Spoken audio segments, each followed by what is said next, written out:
A very sweet good morning all of you. How are you? I hope you all are fine. Students, today we are going to start our next chapter, that is P block elements. ठीक है बेटा, P block में आप सब बहुत अच्छे से जानते हो P block कौन से ग्रुप से स्टार्ट होता है आपका? Group number 13 to group number 18। 13 से लेके ग्रुप नंबर 18 तक को हम क्या बोलते हैं? P block elements। और इसके पीछे रीजन क्या है P ब्लॉक बोलने का? बिकॉज इन सब में लास्ट इलेक्ट्रॉन एंटर करता है किसमें भाई? P सब शेल में। ठीक है, लास्ट इलेक्ट्रॉन ना एंटर करेगा P सब शेल में। That is why these groups are known as P block elements. अब इनकी बात करें तो देखो ग्रुप, और एक चीज हो भी 13 से लेकर 18 तक क्या है? देखो 13 14, 15, 16, 17 एंड 18 में टोटल कितने ग्रुप्स हैं? 6 ही ग्रुप। क्यों है? इसका रीजन भी आप सबको मालूम है भाई। P सब शेल में कितनी ऑर्बिटल्स पॉसिबल है? 3 ऑर्बिटल्स आर पॉसिबल, और एक ऑर्बिटल में भी मैक्सिमम 2 इलेक्ट्रॉन्स आ सकते हैं। तो P ब्लॉक में मैक्सिमम कितने इलेक्ट्रॉन्स आएंगे बेटा? 6 इलेक्ट्रॉन्स आएंगे। इसीलिए इसमें कितने ग्रुप्स हैं? टोटल 6 ग्रुप है। वो कहां से कहां तक है? 13 से लेकर 18 तक है। ठीक है, तो आई थिंक स्पेस थोड़ा कम रहेगा, तो मैं इन सबको रब कर देती हूँ, फिर आपको एक्सप्लेन करती हूँ। बेसिक चीजें हैं, सब कुछ आपने लिखा हुआ है, बस अब समझने पे ध्यान देना है आप सबको। ठीक है, group number 13, 14, 15, 16, 17 and here is 18। बेटा ग्रुप नंबर 13 में कौन आते हैं? Boron family. ठीक है भाई, बोरोन फैमिली में कौन आता है? बैंगन, आलू, गाजर, इन थैला सारी एक फैमिली के हैं। Boron, aluminium, gallium, indium and thorium. ये स्टार्ट होता है बेटा पीरियड नंबर 2 से। ये पीरियड नंबर 3 का एलिमेंट, ये period number 4, period number 5, period number 6। ठीक है, इसको हम क्या बोलेंगे? बोरोन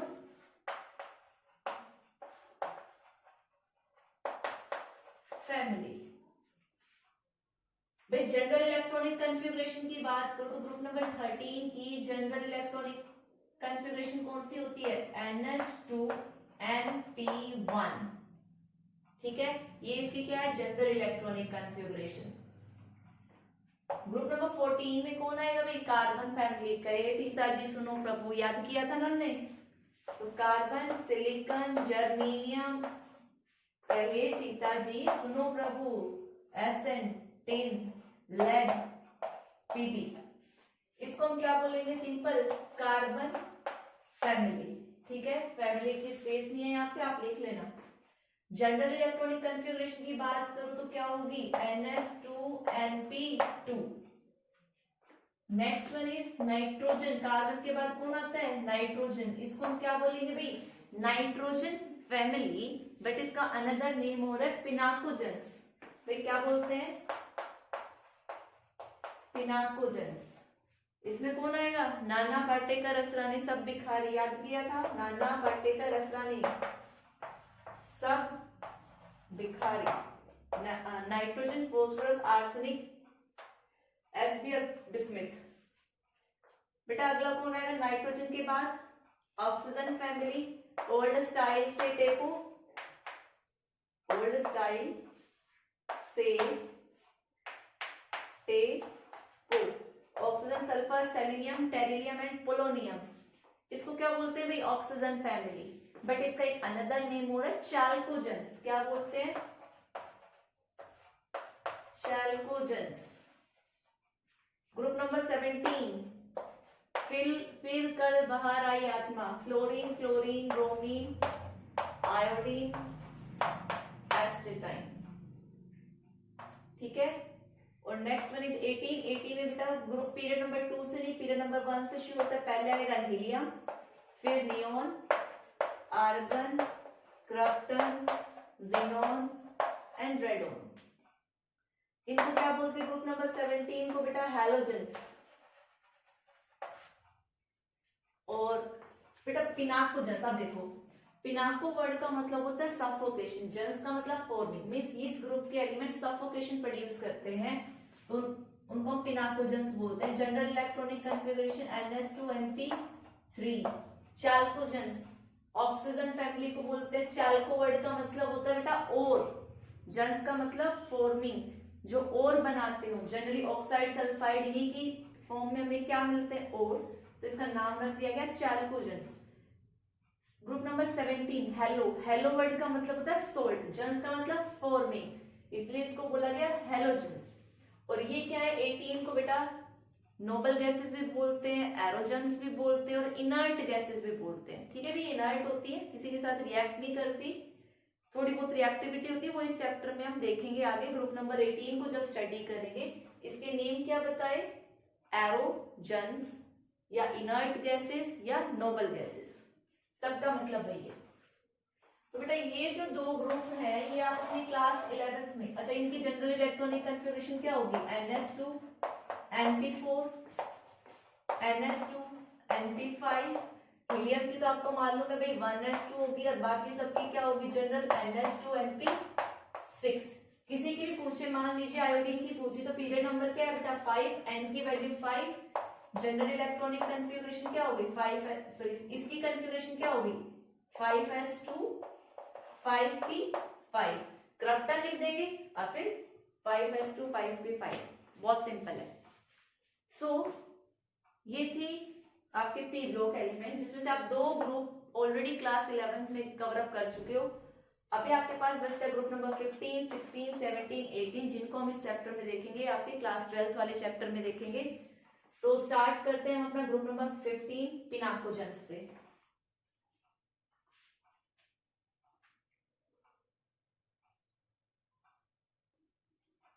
तो स्टूडेंट्स चलिए अब हम इनकी फिजिकल प्रॉपर्टीज डिस्कस करेंगे। ठीक है, अब देखो भाई नाइट्रोजन जनरल इलेक्ट्रॉनिक कॉन्फ़िगरेशन में बातें देख चुके हैं हम, NS2 NP1 होनी है तो नाइट्रोजन की क्या हो जाएगी 2s2 2p1, फास्फोरस की 3s2 3p1, आर्सेनिक की 4s2 4p1, 5s2 5p1 and 6s2 6p1। ठीक है, जिसमें से आपका ये जो नाइट्रोजन है और जो ये फास्फोरस है बेटे ये दोनों ही क्या है मेटल है, ये दोनों ही क्या है आपके सॉरी नॉन मेटल है, क्या है नॉन मेटल है। आर्सेनिक और एंटीमनी बेटा आपके मेटलॉइड्स हैं। ठीक है, ये क्या है मेटलॉइड्स और लास्ट वाला क्या आपका मेटल है, ये दोनों मेटलॉइड्स और ये आपका है मेटल। जनरली देखा जाए बेटा ग्रुप नंबर 15 की बात नहीं करी, मैं पी ब्लॉक की बात करी। ग्रुप नंबर 13 से लेकर 18 तक ये ब्लॉक एक ऐसा ब्लॉक है जिसके पास मेटल भी मिलता है, नॉन मेटल भी मिलता है और मेटलॉइड्स भी मिलता है। क्वेश्चन आ जाता है 1 मार्क में कि विच ब्लॉक हैव बोथ मतलब आपके मेटल्स भी हो, नॉन मेटल्स भी और मेटलॉइड भी हो, कौन सा ब्लॉक है पी ब्लॉक है। तो ये आपकी नॉन मेटल, ये मेटलॉइड्स और ये sorry non metal metalloids and metal. बेटा एक नाम बताया था ना मैंने पिनाकोजेंस, पिनाकोजेंस। ठीक है, क्यों बोलते हैं क्योंकि सफोकेशन प्रोड्यूस करते हैं। जनरली बेटा जो P4 है और ये जो आर्सेनिक है, जनरली ये वाले दो एलिमेंट्स तो रैट किलर्स में यूज होते हैं, चूहे मारने की दवाइयों में यूज होते हैं, रैट किलर्स में यूज होते हैं ये आपके दोनों ही। सो अब हम देखते हैं बेटा इसकी नेक्स्ट फिजिकल प्रॉपर्टी। ठीक है, ये मैं रब कर रही हूँ।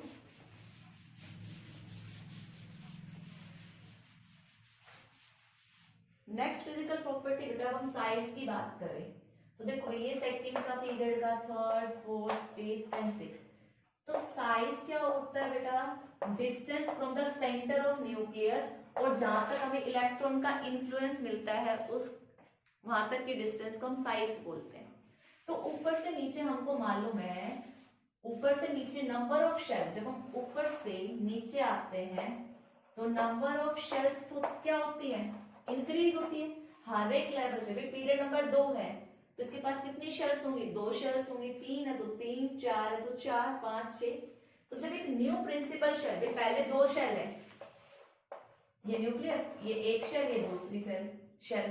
फास्फोरस में कितनी हो जाएगी 3, ये न्यूक्लियस आपका एक शेल, दो शेल, तीन शेल। तो ऐसे ही जब एक शेल ही इंक्रीज कर गई है तो साइज तो ऑटोमेटिकली क्या करेगा, इंक्रीज करेगा। यहां से लेके यहां तक की डिस्टेंस क्या होगी, इंक्रीज होगी। तो ऊपर से नीचे नंबर ऑफ शेल्स क्या करती है, इंक्रीज करती है, इसीलिए आपका साइज क्या करता है, इंक्रीज करता है। समझ गए। अब बात करूं मैं left to right, means group number, आप ये कौन सा था, ग्रुप नंबर 15 है।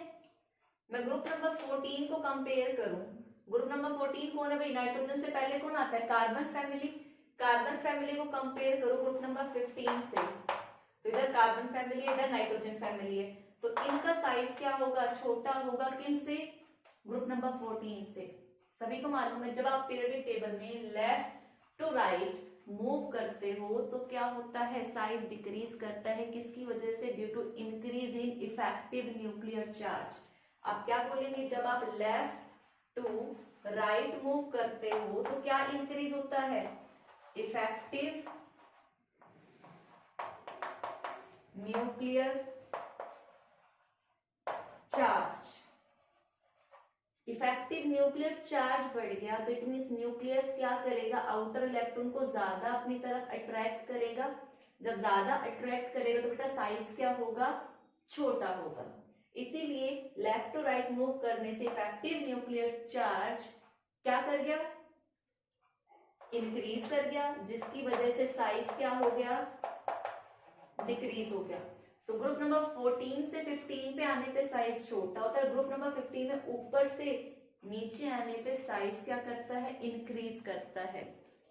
तो ये तो पूरी कहानी हो गई किसकी भाई, साइज की।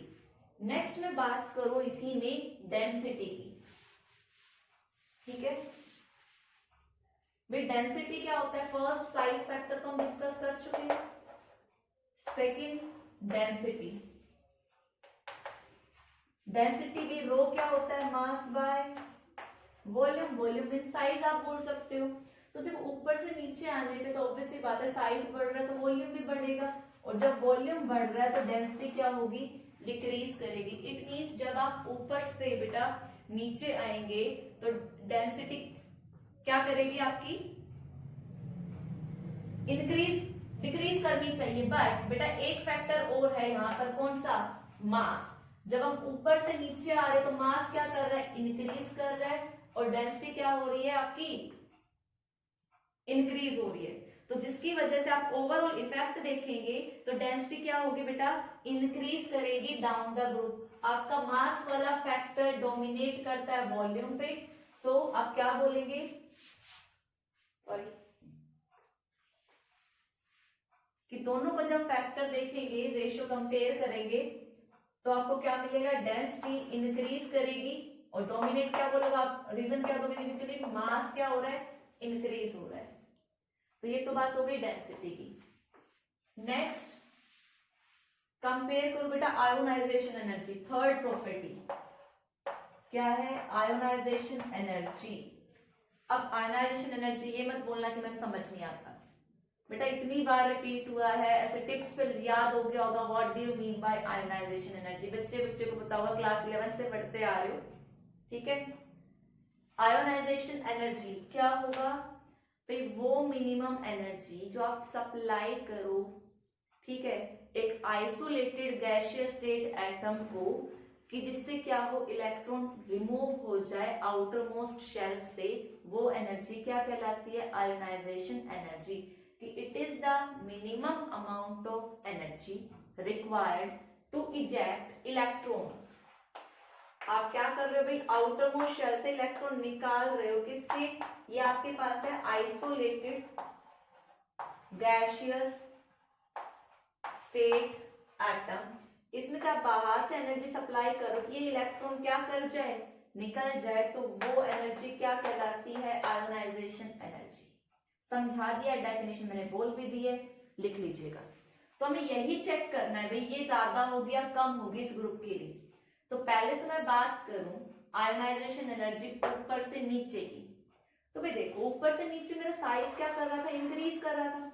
जब साइज बढ़ता रहेगा बेटा तो इस आउटर इलेक्ट्रॉन का न्यूक्लियस के साथ अट्रैक्शन क्या हो जाएगा, कम हो जाएगा। जब अट्रैक्शन कम हो गया तो इलेक्ट्रॉन क्या होगा, हल्की सी एनर्जी से इजेक्ट हो जाएगा। ठीक है, सो ऊपर से नीचे आने पर आपकी आयोनाइजेशन एनर्जी क्या करती है बेटा, डिक्रीज करती है। क्यों? क्योंकि आयोनाइजेशन एनर्जी इनवर्सली प्रोपोर्शनल होती है साइज के। ऊपर से नीचे आपका साइज इंक्रीज कर रहा है तो आयोनाइजेशन एनर्जी क्या करेगी, डिक्रीज करेगी। क्यों? वो मैंने आपको समझा दिया। ठीक है, ग्रुप नंबर 14 से और 15 की बात करूं, ये तो ऊपर से नीचे की बात हुई आयोनाइजेशन एनर्जी में। अब मैं ग्रुप 14 को 15 के साथ कंपेयर करूं तो 15 की आयोनाइजेशन एनर्जी ज्यादा होगी।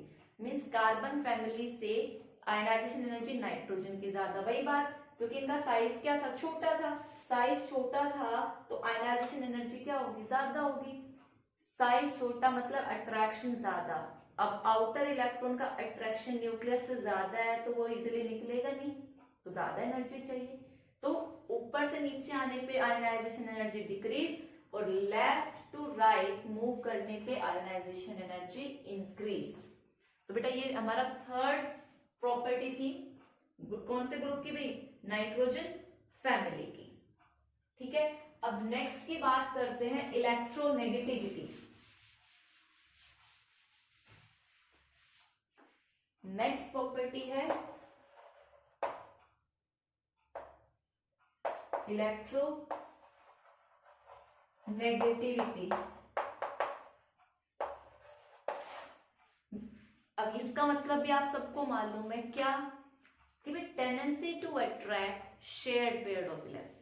जो भी शेयरिंग में इन्होंने इलेक्ट्रॉन अपना रखा हुआ था उसको किस एलिमेंट की खींचने की टेंडेंसी ज्यादा है, वही क्या है उसकी इलेक्ट्रोनेगेटिविटी।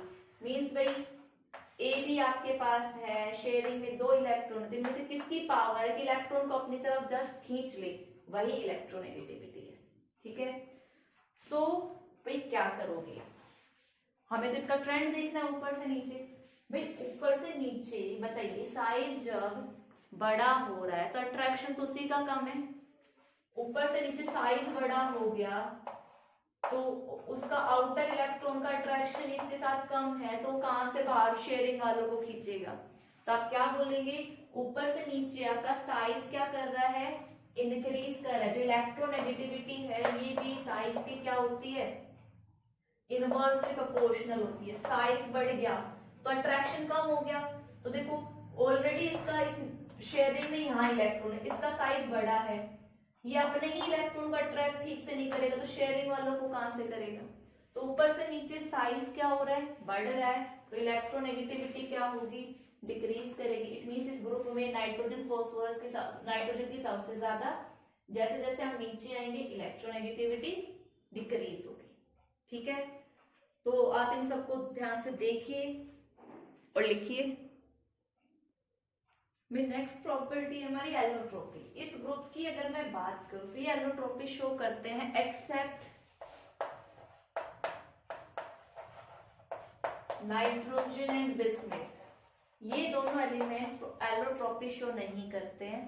बाकी मैं फॉस्फोरस की बात करूं तो अच्छा, पहले तो एलोट्रोपी का मतलब तो मालूम होगा सभी को। दी एलोट्रोपी क्या है, existence of an element in different forms. एक ही एलिमेंट का अलग अलग फॉर्म में प्रेजेंट होना ही क्या है, allotropy. Existence of an element in different forms is known as allotropy. And different forms, वो जो अलग अलग फॉर्म है उनको हम बोलते हैं एलोट्रोप्स। ठीक है, जैसे कि आप कार्बन का सब जानते हो, डायमंड, ग्रेफाइट और फिलरीन्स क्या है, कार्बन के एलोट्रोप्स है। सभी में कार्बन प्रेजेंट है बट कार्बन अलग अलग फॉर्म में प्रेजेंट है। तो ऐसा ही कुछ इनके साथ है। तो जो ग्रुप नंबर 15 है उसमें फॉस्फोरस क्या शो करता है भाई, एलोट्रोपी शो करते हैं। 3 एलोट्रोप शो करता है, एक व्हाइट फॉस्फोरस, एक व्हाइट फॉस्फोरस, एक रेड फॉस्फोरस और एक ब्लैक फॉस्फोरस। ठीक है भाई, जो व्हाइट फॉस्फोरस है ये सबसे ज्यादा बेटा क्या है, रिएक्टिव है। क्वेश्चन एग्जाम में पूछ सकते हैं विच एलोट्रोप इज। वैसे तो खैर एलोट्रोप वाला कंसेप्ट इस ईयर हटा दिया गया है बट आपको जनरल नॉलेज के लिए मालूम होना चाहिए कि white phosphorus is more reactive और बेटा ब्लैक फॉस्फोरस में क्या है, आपके फर्दर दो आते हैं, एक अल्फा और एक बीटा। ये जो अल्फा फॉर्म है ये वाला है बेटा मोस्ट स्टेबल, और ये वाला क्या है, लीस्ट रिएक्टिव मतलब लेस स्टेबल। तो alpha form black phosphorus is the most stable और व्हाइट फॉस्फोरस क्या है, रिएक्टिव है। और आर्सेनिक और एसबी बेटा दो दो एलोट्रोप शो करते हैं, ये दोनों दो शो करते हैं, एक व्हाइट और एक ग्रे फॉर्म का, ठीक है, इसके दो एलोट्रोप्स हैं। नेक्स्ट अगर मैं बात करूं बेटा मेल्टिंग पॉइंट की, ठीक है, पहले आप इनको कॉपी करो फिर मैं मेल्टिंग पॉइंट डिस्कस करती हूँ इस ग्रुप का। बेटा इनके मेल्टिंग पॉइंट की अगर मैं बात करूं, ठीक है, तो देखो भी ऊपर वाले गैशियस है और नीचे आप आते हैं तो सॉलिड आ जाते हैं। तो आपको मालूम है भी गैशियस का क्या होता है, मेल्टिंग पॉइंट लो होता है। तो जब हम चेक करते हैं तो नाइट्रोजन से फॉस्फोरस तक आते हैं तो आपका मेल्टिंग पॉइंट क्या करता है, इंक्रीज करता है, ठीक है, क्यों, क्योंकि ऊपर वाले गैस से नीचे आ रहे तो आप सॉलिड पे आ रहे हो। बट जब मैं बिस्मिथ एसबी से बिस्मिथ की बात करते तो ये मेल्टिंग पॉइंट ना डिक्रीज करता है, होना चाहिए था इंक्रीज में, बट यहां से यहां आने पे इंक्रीज की जगह इंक्रीज नहीं होकर क्या हो जाता है, डिक्रीज हो जाता है। क्यों भाई, उसका बस एक है, बिकॉज ऑफ रीजन है, इनका साइज क्या हो गया, एक तो सिमिलर हो गया और दूसरा ड्यू टू ये length D and F block के एलिमेंट्स आ जाते हैं। डी और एफ ब्लॉक के एलिमेंट क्या शो करेंगे भाई, लेंथेनॉइड कॉन्ट्रैक्शन शो करेंगे, लेंथेनॉइड, ये हम डी ब्लॉक में पढ़ेंगे, लेंथेनॉइड कॉन्ट्रैक्शन।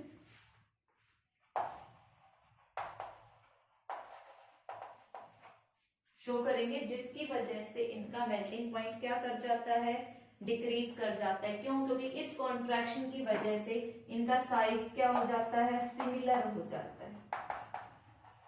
तो ओवरऑल क्या देखने को मिलेगा, थोड़ा डिक्रीज, यहां से यहां मूव करने पे डिक्रीज देखने को मिलेगा, ऊपर से नीचे इंक्रीज हो रहा था फिर डिक्रीज हो गया, ठीक है। तो ये था आपका मेल्टिंग पॉइंट। यहीं पे मैं बात करूं बॉइलिंग पॉइंट की, ठीक है, बॉइलिंग पॉइंट। भाई बॉइलिंग पॉइंट तो मैंने आपको ऑर्गेनिक में बहुत अच्छे से बताया है। बॉइलिंग पॉइंट किस पे डिपेंड करता है, वंडर वाल फोर्स ऑफ अट्रैक्शन पे, और वंडर वाल फोर्स ऑफ अट्रैक्शन डिपेंड करता है मॉलिक्यूलर मास पे। तो जब आप ऊपर से नीचे आ रहे हो तो आपका मॉलिक्यूलर मास क्या कर रहा है भाई, इंक्रीज कर रहा है। अगर मॉलिक्यूलर मास इंक्रीज कर रहा है तो वंडर वाल फोर्स ऑफ अट्रैक्शन क्या करेगा, इंक्रीज करेगा, ऑब्वियस सी बात है। तो आपका वंडर वाल फोर्स ऑफ अट्रैक्शन क्या करेगा, इंक्रीज करेगा। जब वंडर वाल फोर्स ऑफ अट्रैक्शन इंक्रीज हुआ तो बॉइलिंग पॉइंट क्या होगा बेटा, इंक्रीज होगा। तो बॉइलिंग पॉइंट में कोई एक्सेप्शन या कोई इरेगुलरिटी नहीं है, ऊपर से नीचे आने पर क्या होता है भाई, ये इंक्रीज करता है आपका बॉइलिंग पॉइंट। तो बेटा आप ये सब नोट करिए। स्टूडेंट्स अब हमारा नेक्स्ट टॉपिक है नेचर ऑफ बॉन्डिंग, ठीक है, नेचर ऑफ बॉन्डिंग। बेसिकली इसमें हम डील करेंगे बॉन्ड स्ट्रेंथ के साथ में, बॉन्ड स्ट्रेंथ। तो देखो भाई अब ये नाइट्रोजन है तो यहाँ पे क्या होगी, नाइट्रोजन नाइट्रोजन बॉन्ड लेंथ होगी, फॉस्फोरस है तो फॉस्फोरस फॉस्फोरस में सिंगल बॉन्ड की बात कर रही हूँ। अगर ये ग्रुप बना है सिर्फ सिंगल बॉन्ड तो फॉस्फोरस ऐसे क्या होगा भाई, आर्सेनिक नाना, आर्सेनिक एसबी बिस्मिथ। भाई ऊपर से नीचे आपको मालूम है साइज बढ़ेगा भाई, बॉन्ड लेंथ बढ़ेगी, बॉन्ड लेंथ बढ़ गई तो बॉन्ड स्ट्रेंथ क्या होगी, कम होगी। तो ऊपर से नीचे आने पर आपकी जो सिंगल बॉन्ड स्ट्रेंथ जो है, ये जो सिंगल बॉन्ड है ऐसा ये सिंगल बॉन्ड अकेला बॉन्ड क्या करेगा, इसकी स्ट्रेंथ, इसकी ताकत, इसकी जो स्ट्रेंथ है वो क्या करेगी, डिक्रीज करेगी। तो मतलब आपके हिसाब से सबसे ज्यादा किसकी होनी चाहिए भाई, इसकी होनी चाहिए, बट ऐसा नहीं है। यहाँ पे आप लिखेंगे except nitrogen nitrogen single bond, इस हिसाब से हमारा नाइट्रोजन नाइट्रोजन स्ट्रॉन्ग बॉन्ड होना चाहिए था, बट ये बॉन्ड क्या होता है, वीक होता है। ठीक है, ऑर्डर ऐसा होना चाहिए था, ये सबसे ज्यादा स्ट्रॉन्ग, फिर ये ऊपर से नीचे आ रहे, तो बॉन्ड स्ट्रेंथ घट रही है। बट बेटा एक्सेप्ट नाइट्रोजन, नाइट्रोजन का क्या है, एक्सेप्शनल केस है, बिकॉज क्वेश्चन आता है why nitrogen nitrogen single bond strength क्या है, कम है, और फॉस्फोरस फॉस्फोरस की ज्यादा हो जाती है। व्हाई? क्योंकि बेटा देखो नाइट्रोजन के पास देखोगे सिंगल बॉन्ड स्ट्रेंथ है, दो छोटे छोटे एलिमेंट्स है, और इनके पास क्या है, ये सिंगल बॉन्ड, और ये इनके पास क्या है, लोन पेयर। फॉस्फोरस का थोड़ा सा साइज बड़ा हो गया तो बॉन्ड लेंथ इनके बीच की डिस्टेंस इंक्रीज कर दी, ये इसके लोन पेयर। बेटा इसके लोन पेयर क्या फील करते हैं, रिपल्शन, तो ये क्या करेंगे बेटा, दूर जाएंगे। ठीक है, और आपको मालूम है जब रिपल्शन की वजह से जाएंगे तो ये बॉन्ड क्या होगा, दूर जाएंगे तो ये इजिली ब्रेक कर जाएगा, तो ये बॉन्ड क्या होगा भाई, वीक होगा। इसमें ये जो रिपल्शन है ये क्या है, इसके कंपैरिजन में लेस फील करता है, बिकॉज फॉस्फोरस का साइज क्या हो गया बेटा, बढ़ गया, जिसकी वजह से रिपल्शन कम फील करेगा। इसीलिए phosphorus phosphorus single bond length क्या होगी आपकी भाई, सॉरी बॉन्ड स्ट्रेंथ क्या होगी, ज्यादा होगी as compare to nitrogen nitrogen. I hope ये क्वेश्चन आपको बेटा समझ आ गया होगा, क्वेश्चन बहुत बार रिपीट हुआ है तो इसको ध्यान से समझिएगा। ठीक है बेटा, इसका सिंगल बॉन्ड तो स्ट्रॉन्ग नहीं है, बट जो नाइट्रोजन है, नाइट्रोजन बनाता है नाइट्रोजन नाइट्रोजन ट्रिपल बॉन्ड, और जो कि क्या है, एक स्ट्रॉन्ग बॉन्ड है। ट्रिपल बॉन्ड क्या होता है, स्ट्रॉन्ग बॉन्ड है। ठीक है, इवन नाइट्रोजन बेटा इतना स्ट्रॉन्ग बॉन्ड बनाता है, ये किसकी तरह बिहेव करता है, इनर्ट गैस की तरह बिहेव करेगी, फिर ये इनर्ट गैस की तरह बिहेव करने लगेगी। जब ये सिंगल बॉन्ड बनता है तो ये वीक है, बट ये क्या बनाता है बेटा, ट्रिपल बॉन्ड बनाता है। ये ट्रिपल बॉन्ड बनाने की टेंडेंसी फॉस्फोरस और इन सबके पास नहीं है। तो हमारा जो इसके बाद टॉपिक रहेगा वो वही रहेगा कि हम नाइट्रोजन नाइट्रोजन का ट्रिपल बॉन्ड कैसे बना, यही हम डिस्कस करेंगे। तो पहले आप इन सबको नोट डाउन करो।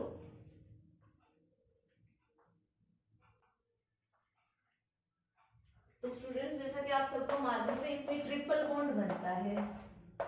ठीक है, इसमें एक सिग्मा बॉन्ड होता है और दो पाई बॉन्ड होते हैं। ठीक है, तो ये बॉन्ड आए कैसे, एक्चुअली सिग्मा बॉन्ड किसकी ओवरलैपिंग से बना है, पाई बॉन्ड किसकी ओवरलैपिंग से बना है, ये सारी चीजें हम बॉन्डिंग में इसका ऑर्बिटल डायग्राम बना के सीखेंगे, कौन सी हाइब्रिडाइजेशन में गया, कैसे क्या चीजें हुई। ठीक है, फिर इसी में पी पाई का कंसेप्ट आएगा, पी पाई बॉन्डिंग का कंसेप्ट आएगा। फिर एक पी पाई मैं बताऊंगी कि ये सिर्फ यही बनाता है, ये पी पाई डी पाई नहीं बनाता, बाकी सब ये बनाते हैं, ये सिर्फ पी पाई बनाते हैं। तो इसकी जो बॉन्डिंग है ना, ये बहुत कुछ चीजें एक्सप्लेन करेगी जिसको हम नेक्स्ट क्लास में देखेंगे। ठीक है, इसलिए मैंने वो टॉपिक शुरू नहीं किया। इससे पहले अब आप क्या करेंगे, जो मैंने पढ़ाया इसकी बहुत अच्छे से प्रैक्टिस करेंगे। ठीक है बेटा, क्योंकि इतना टाइम नहीं है, आपके एग्जाम बिल्कुल पास आ ही गए हैं। ठीक है, बचा क्या है, तो हमें जितना टाइम बचा है उसमें प्रैक्टिस बहुत अच्छे से करनी है। और बेटा मैं यही कहूंगी कि ये नहीं सोचना है कि स्कूल क्या क्या हो गया, कब कैसे क्या करेंगे, अब खुद में आपको सोचना है कि मेरे को अब जो टाइम बीत गया सो बीत गया, बट जो बच्चा है इसमें बहुत अच्छी स्टडी करनी है ताकि मैं अपने अच्छे मार्क्स स्कोर कर सकूं। ठीक है, तो स्टूडेंट्स आज के लिए इतना ही। Thank you and have a nice day.